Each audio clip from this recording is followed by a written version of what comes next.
My name is Whitley, and I'm 32 years old. I stood in the small dressing room of St. Agnes Chapel, staring at myself in a mirror that had seen 100 brides before me, and I felt nothing but a hollow, aching dread where joy should have been. My wedding dress fit perfectly. My hair was pinned exactly the way I'd practiced, and my bouquet of white roses trembled slightly in my hands because I could hear my father's voice through the thin wall, loud enough that half the guests probably heard it too.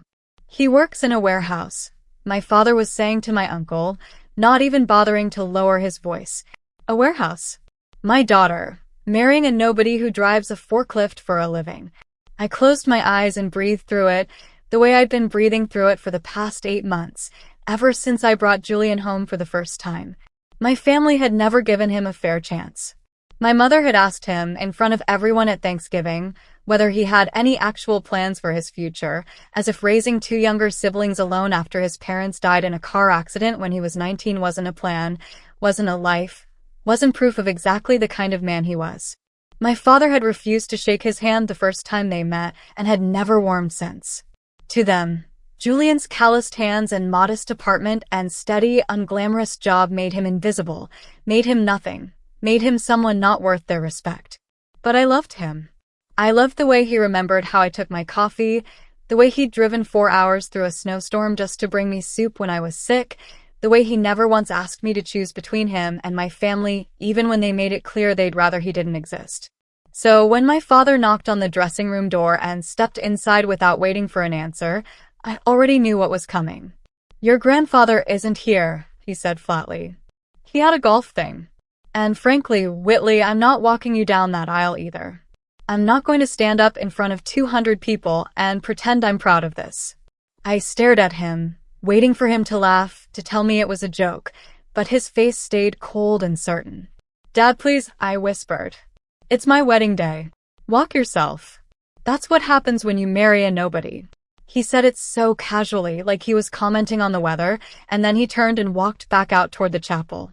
A moment later, through the cracked door, I watched him settle into a pew in the very back row beside my mother, arms crossed, chin lifted, positioning himself like a spectator at some show he intended to enjoy. Dad laughed and sat down in the back row with Mom to watch me do it, as if my humiliation was the entertainment he'd been waiting for all week. The wedding coordinator appeared at my elbow, her face uncertain, asking if I wanted to postpone, if I wanted someone else to step in. I looked past her toward the closed chapel doors, toward the muffled sound of 200 guests waiting, toward Julian somewhere on the other side already standing at the altar, probably wondering what was taking so long. And something inside me hardened. I would not let my father's cruelty steal this day from me. I would not give him the satisfaction of seeing me crumble. "No," I said, straightening my spine. "I'll walk myself." The doors opened, and the music swelled, and every head turned toward me. I gripped my bouquet and started down the aisle alone, my heels echoing against the old wooden floor, my eyes fixed straight ahead on Julian, who stood frozen at the altar, his jaw tight, clearly having just realized what my father had done. I could feel the whispers rippling through the pews behind me, could feel eyes crawling over my empty side, searching for the father who should have been there, and finding only empty space where he should have stood.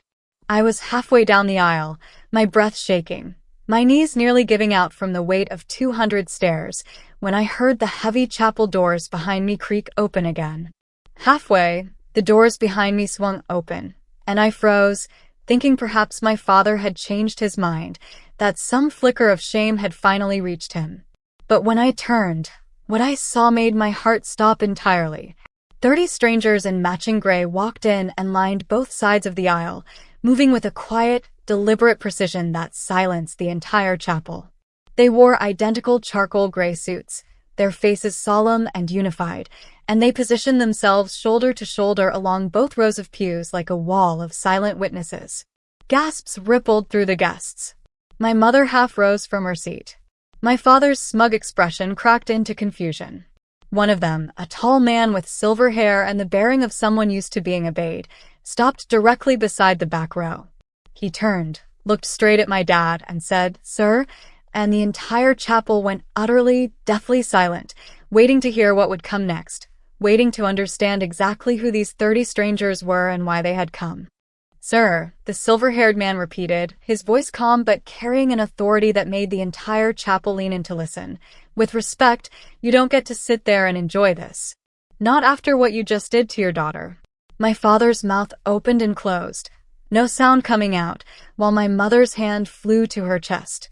I stood frozen in the middle of the aisle, my bouquet trembling, utterly unable to understand what was happening or who these 30 people even were. The silver-haired man turned toward me and offered a small, respectful nod. Mrs. Whitley, forgive us for the dramatic entrance. My name is Desmond Okafor. I'm the Regional Director of Operations for Hallcrest Logistics. The name meant nothing to me at first, until I saw Julian's face at the altar, pale with shock, his eyes glistening as recognition dawned. Hallcrest Logistics was the company Julian worked for. Desmond Okafor was Julian's boss's boss, a man Julian had mentioned only a handful of times, always with quiet respect. 6 years ago, Desmond continued, his voice steady enough to reach every corner of the silent chapel. Julian Reyes walked into our warehouse as a 19-year-old kid who'd just lost both his parents and was raising 2 younger siblings on his own. He took every shift he could get. He never complained. He trained new hires without being asked, caught safety violations that saved us from lawsuits, and quietly mentored a dozen young men who had nowhere else to turn. 2 years ago, when our Denver facility was about to shut down and put 400 people out of work, Julian was the one who redesigned our entire intake process and saved that location. He is, without exaggeration, one of the most extraordinary employees I have had in 30 years of business. I felt tears sliding down my cheeks, not from sadness now, but from something fuller, something like pride cracking open in my chest. Desmond gestured to the 30 people standing along the aisle. Every single person standing here today works under Julian in some capacity, or worked alongside him and asked to be here the moment they heard what his own family thought of him. We didn't come to make a scene. We came because a man who has quietly held up so many people deserved to have someone hold him up today, especially when the people who were supposed to didn't show up. He looked directly at my father again. A forklift operator, sir, is what you called him. I'd call him the backbone of a company with 4,000 employees, and frankly, I'd trust him with far more than I trust most men in suits. The chapel erupted into a hush of whispers and a few scattered claps that grew louder, and I watched my father's face drain of all its arrogance, replaced by something small and ashamed, something he clearly hadn't expected to feel in front of 200 witnesses. My mother stared at her hands, unable to meet anyone's eyes.